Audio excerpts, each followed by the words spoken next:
Kim Kesty, Creative Director here at Spellbinders and Fun Stampers Journey, and super excited to be #1 in our brand new video studio. So how about that? You'll be seeing a lot of this room in the future.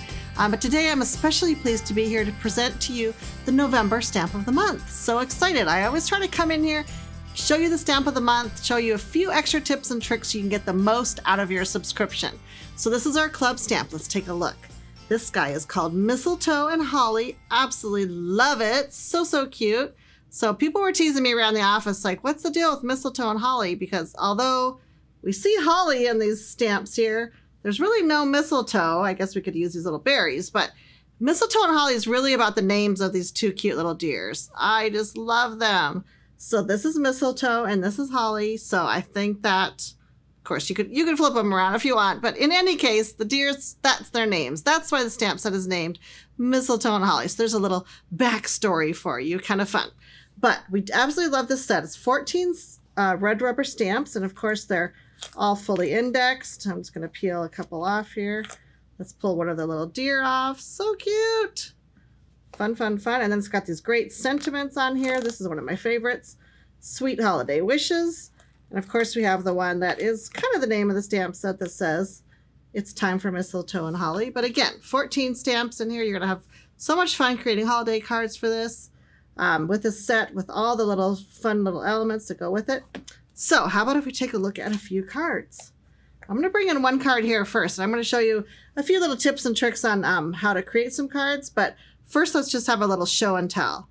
This one is so sweet. We've actually combined it with one of the Fun Stamper Journey garden fence dies, and it is so sweet. So there's our two little deer. One's kind of hiding behind the fence.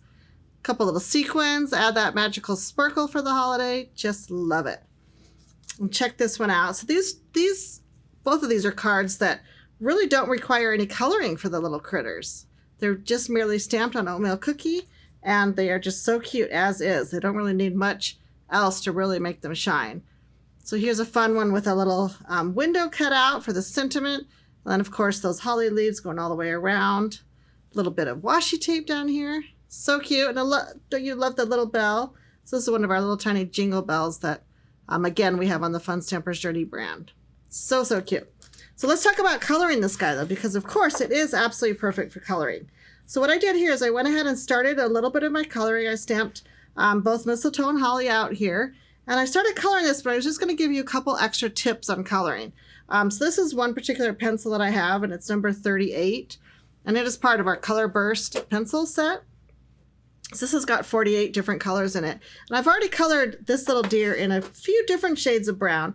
But then what I typically do is I come back in with this pencil, which is kind of my lighter brown. And then I would just come in and kind of just smooth it over anything that I already have colored. And this is how I blend all my colors together. If you kind of see here, I think Roy can get a nice close-up. Awesome, right? So we've got darker shades here. We've got some darker, tones with the legs. But when I come over with this pencil, and again, I don't sharpen them really a lot. I kind of like to keep it a little bit duller. I can just kind of come in and go over those colors that I put on with my first layer of pencil.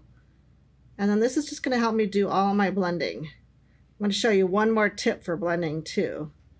So I would just continue on and kind of really just hit all these highlighted spots wherever I already have pencils. So this is really just my second coat of pencil. And then we have a product that's really fun that I don't talk about very often. And it's called a Color Burst Blender. And it comes in a little 6-pack, and I've got one pulled out already. So it's, you may have seen, if you're familiar with colored pencils, you may have seen these kind of blending stumps, some people call them. And they're just a really super tight rolled paper. So I use this for blending. So I can just come in, and there's nothing on it. I'm not wetting it. I'm not doing anything like that. So I can just come in now, and I can use this blending stump. And because our pencils are so creamy and yummy, it's really going to just help blend all those colors together. And even if I have pencil strokes, like I have a little bit of pencil strokes here, I can use this stump, and look, it's like magic. It just blends all those colors together. Check out the little tail. All those pencil lines just kind of blend together and disappear.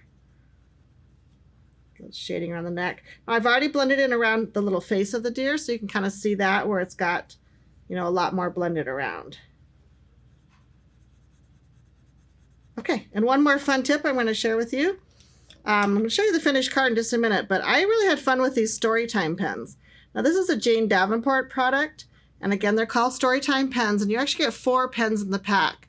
I have the 2 white ones I'm showing you right here, and it also comes with 2 black.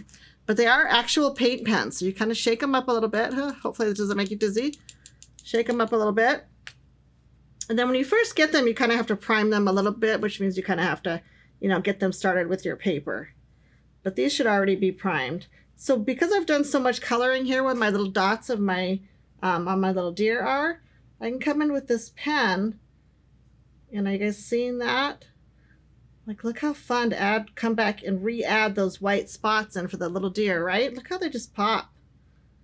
So the paint pen is absolutely perfect. I'll do the little ones on the head. Because, you know, there's no way you're going to color around those little dots and not get some colored pencil in them. So this paint pen just absolutely works perfect to come back in and bring those highlights back into that sweet little face. I'm going to show you the finished card, and then I'm going to show you one more tip on how to play with it more. So here is, I think we'll kind of get nice and close, love it, and show you that both of the deer have been colored now. Again, I've used the white paint pen for all of the highlights in both of the deer, and even a little bit on this bow right here. But then I've created, in the whole background, this fun shaker card. So I'm just going to walk you through real quickly how to create the shaker card. Many of you have probably already made them, but I'll give you a couple little tips and tricks on finishing that. And then I'll show you how to do these little elements right here too. Kind of leave that in the, I'll leave this in the shot here. So I've got my card base, check, that's easy, just folded that guy in half. I've got my mat, again, easy peasy, I would just adhere that down. I've got my white mat that comes on top, looks like I haven't quite trimmed that down, so this will be trimmed down to size.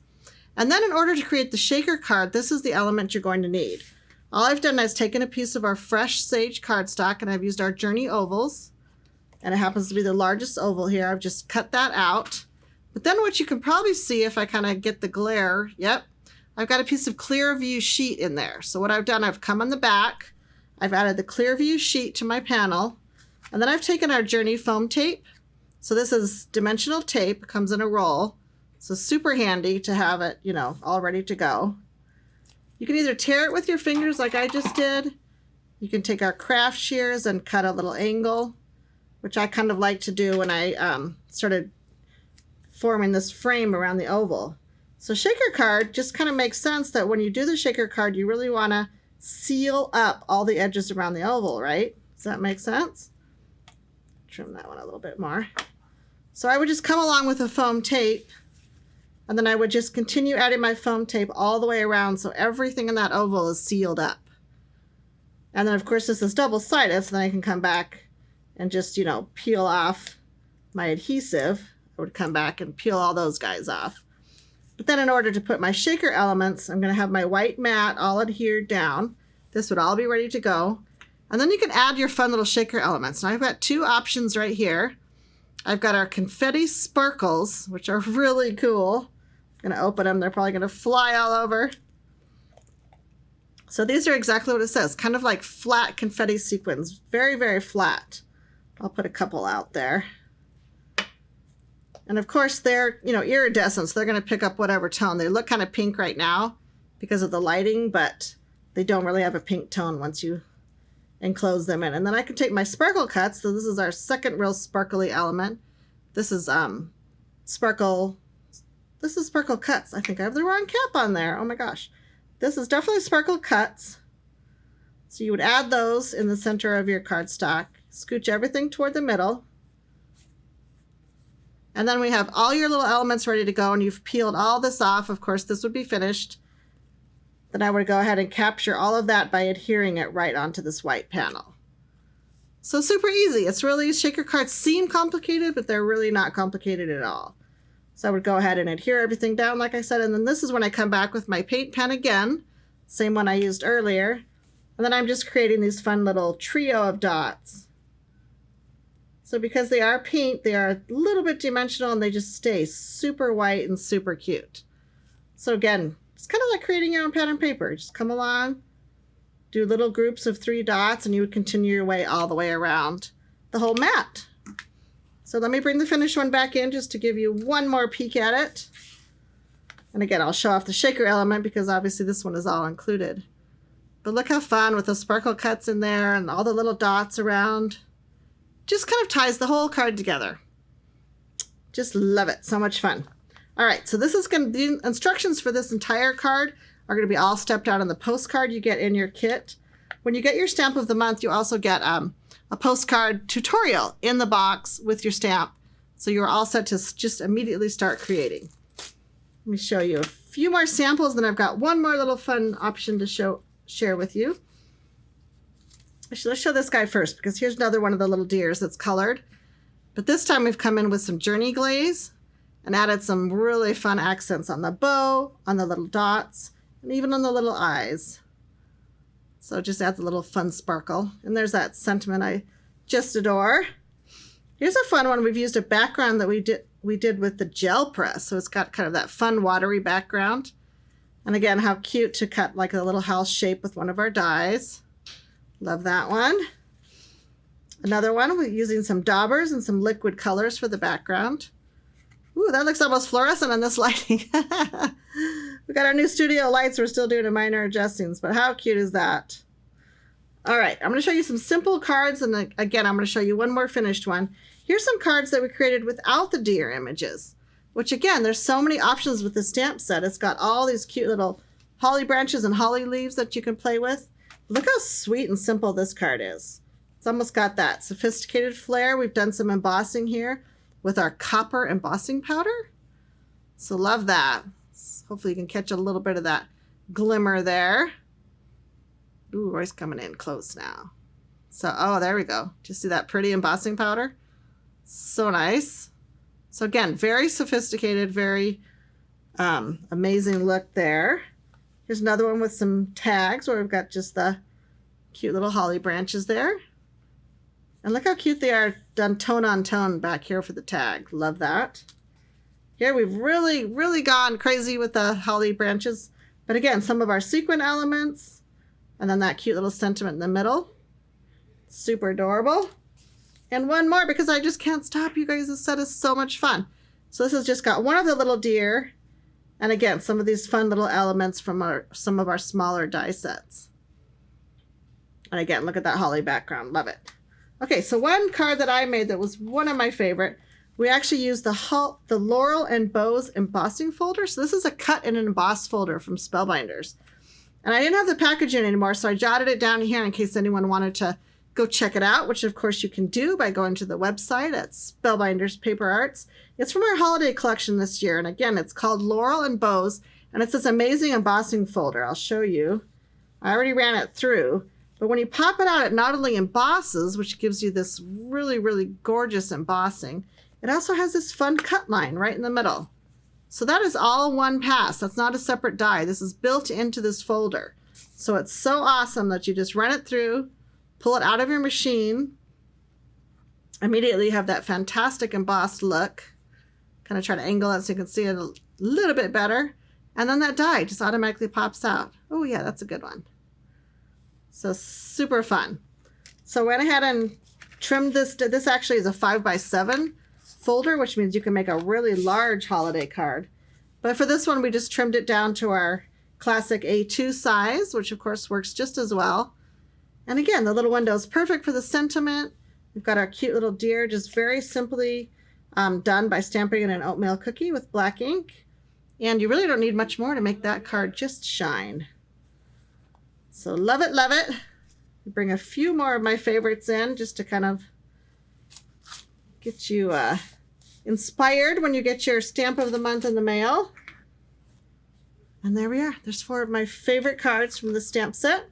Maybe I'll slide that guy in there too, just so we don't forget what it's called. Again, it's called Mistletoe Holly. It is the November stamp of the month. If you are not already subscribed, now is certainly a good time to do so. You can just go to our website and visit our clubs page. You'll see actually 6 different clubs that Spellbinders hosts, where you can get die of the month, large die of the month, a Becca Feekin die of the month, and of course our stamp of the month. So definitely go there and check out all the different club offerings we have.